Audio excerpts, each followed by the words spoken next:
Well, hello, dear students. I am Zishan Hashmi, and today I have with me Aisha Fatima, IPS UPSC CSC 2022. She is going to conduct an elaborate webinar on 2nd of November, where she will share her detailed prelims strategy as to how she used PYQs as her gospel to be prepared for the upcoming questions in the prelims exam. And in today's video, she is going to give us a glimpse of the practical utility of PYQ anchoring being centered on PYQs in our preparation process. So quickly jumping on the question that you have shared with me, Aisha. Yes, Question sir. number 15, I can see you have underlined June 21 and you've written GC Leong plus NCERT and summer solstice. So please Yes. tell what's the PYQ linkage that helped you be better prepared for this question. Now this question was asked a lot of time. It is not something that UPSC has thrown out of the blue. Like in previous year question paper, UPSC has asked about summer solstice. Or the question was directly asked that at which latitudes this tropic of Cancer receives 12 hours of sunlight. So it was asked, and the answer was of June 21. So if we see on that previous year question paper, that summer solstice was asked a lot. If I remember, in past 4 or 5 years, it was asked 2 times. So Right. if you remember, if you have a linkage that yes, summer solstice was asked, and where it will be having, like, you will be having latitude which would be having more sunlight, more than 12 hours. So Yeah. it will be, you will be able to answer this question very nicely. You Hmm. will not be trembling on this question that, oh my god, 4 options are given, which I should eliminate, because this is a repeated question from previous year question paper. Yes, yes. So in short, you're telling that this particular keyword June 21 was given in an option which has been Yes, recycled sir. by UPSC multiple times. Yes, sir. In fact, like 21 June, which they give as a date. So GC, Leong and NCRT have already given, like in NCRT, if you see, there is a proper table where it is has been given that on 21, where you will be having a head-on 90 degree of summer sunlight insolation. So there also you can be very helpful. The option of two will come handy with you from Right. both the sources. Right, right, right. So definitely you are holding on tight to the core books, GC Leong and Yes, NCERT. I remember you had said this in the telephonic interaction that relevance and importance of GC Leong has again increased, which was yes, decreased a couple of years ago. yes, sir. Right. So again, the next question that you have marked was question number 16. And here I can see that you have underlined largest tropical peatland, and you have said, you have written that PYQ on Congo Basin and river was asked. And between A and B, you have marked that either of the two have to be correct. And among C and D, you have written that never heard of them or never heard about them in terms of their great features. So please tell how PYQs helped you answer this question with more accuracy. So like in previous year question paper, a lot of things around Congo River or Orang River were asked, where they drain, or which, like, in previous year question paper, you will see Congo Basin and Congo River repeated a lot. All So right. if you just have like a quick glance out on Google it, the answer, the option where it was given, the Congo Basin option or the Congo River option was given. So it will show you that yes, it crosses Tropic of Capricorn, I think so, twice. And also it is given that it is largest tropical peatland. And All in right. fact, if you're not going by previous year question paper, so C and D can be eliminated by like common sensical approach, because it sounds like world's largest tropical peatland. So if peatland has to occur, so it will be occurring along the basin or along the water channels. So you have not heard C or D basins or C or D rivers in something like they would be having like world largest channel. So the options comes down to A and B if you eliminate C and D. And then when you see from previous year question paper, if you have done it like you have done the anchoring of previous year question paper where you have seen the options as well, then option B will come to you handy, that yes, Congo Basin is one of the world's largest tropical peatland. Yeah. So basically in CND, you use your common sense that if at all it is the largest tropical peatland of the world, you must have at Yes, least heard about it, or at least the associated river you might have heard. So yes, sir. CND, you took that risk and eliminated. And option A and B, the way you said, you had done that basic research on the PYQs and the options being asked. Yes, And because of that, you have good idea about the question being asked in this case. yes, sir. Okay, fine. Quickly moving to the next question that you had shared. It was question number 19. And here I can Yes, sir. see you have underlined belonging to the pea family, and you have also written pod-shaped beans we are looking for. So how do you draw this linkage with PYQs? Because here I can see groundnuts, horse gram, soybeans being asked with respect to pea family. Yes, sir. Right.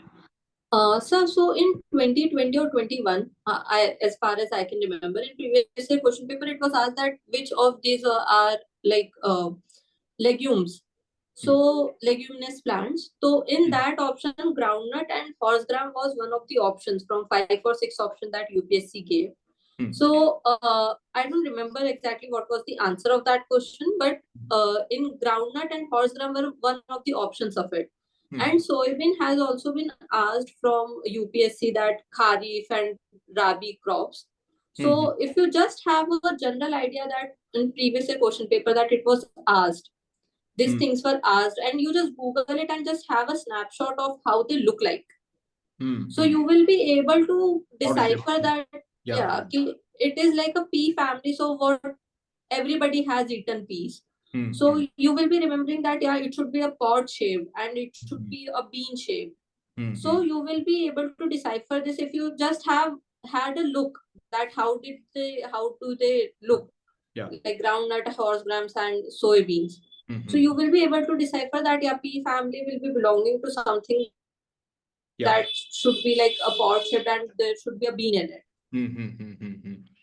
Right, right, right. Again, I also remember speaking on the phone that soybean, again, it's made using two words, soy plus bean. So that Yes, sir. gives away the shape or the format in which that particular plant or its fruit is found. Yes, sir. And horse gram was asked in PYQ. Groundnut, multiple times it has been asked. So the basic research and the basic PYQ anchoring you did on the PYQs made you more aware and better able to face this question. Yes, Fine. sir.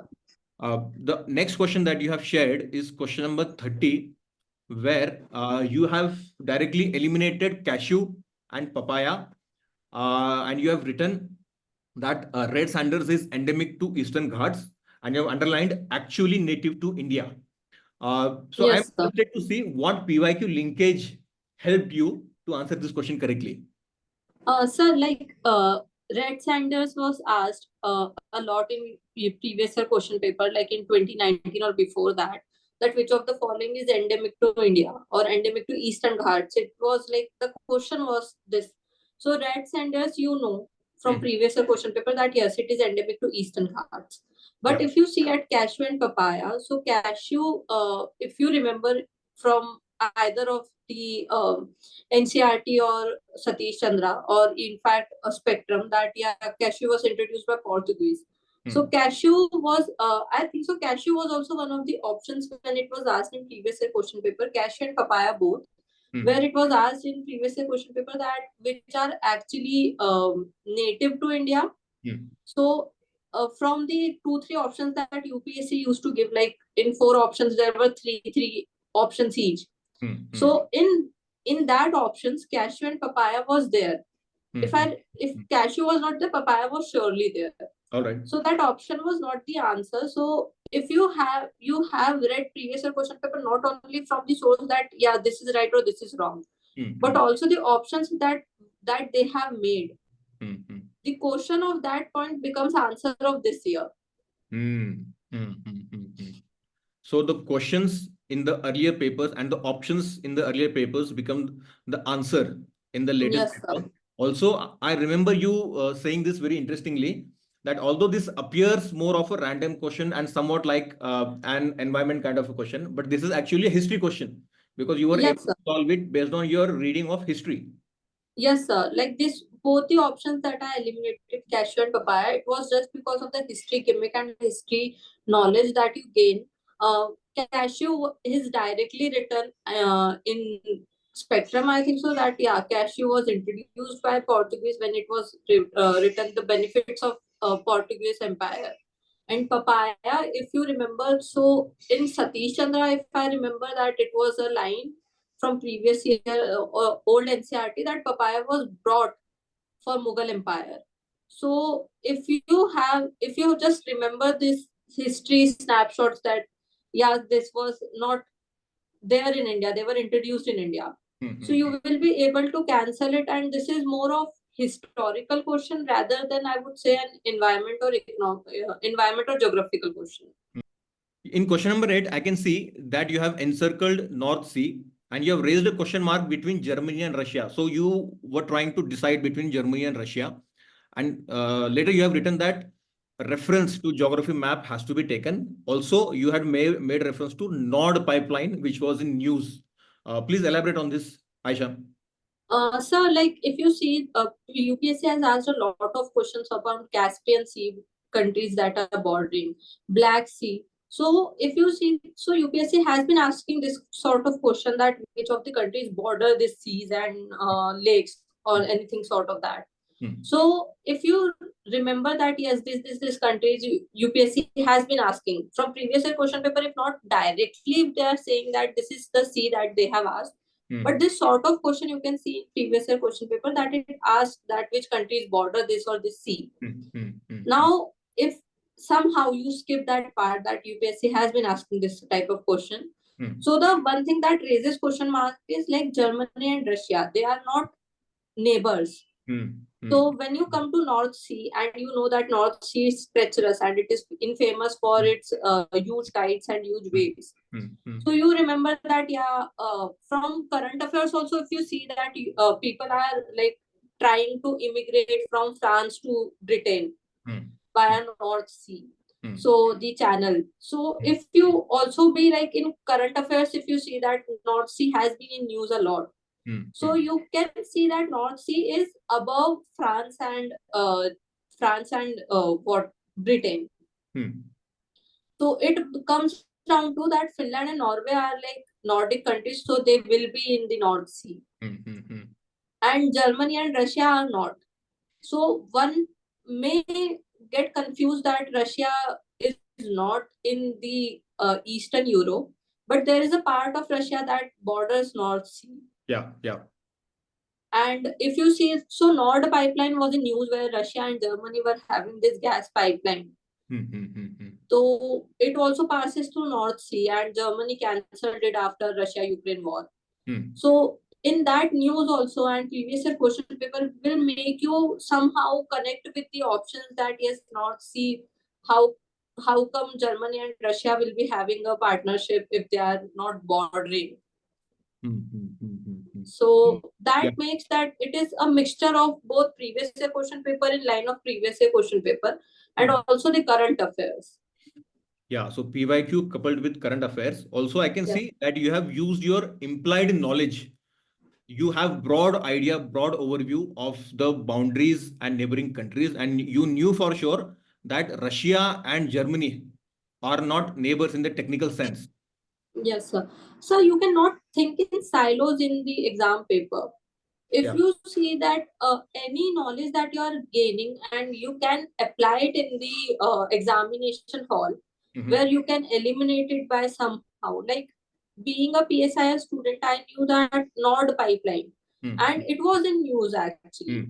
So when it comes to the Nord pipeline, so if you just have a general overview that Germany and Russia were having a pipeline through North Sea. So you remember that they don't have a land boundary. So whatever knowledge you are having applied in the paper, you cannot think like the question that we discussed earlier about the papaya and the cashew one. That it seems to be more like geographical or environmental question. But if you think it through the lens of history, so it It gives you a solidifies. comprehensive picture. It solidifies your It perception. of the solidifies your perception that yeah, what you are thinking is on this right line. True, true, true. And again, in all the 5 questions that we have discussed, the PYQ linkage directly in some questions and indirectly in the last question is quite perceptible, quite very clear. And guys, this was all in today's video. Aisha Fatima will be connecting with you live on 2nd of November, Saturday at 7 p.m.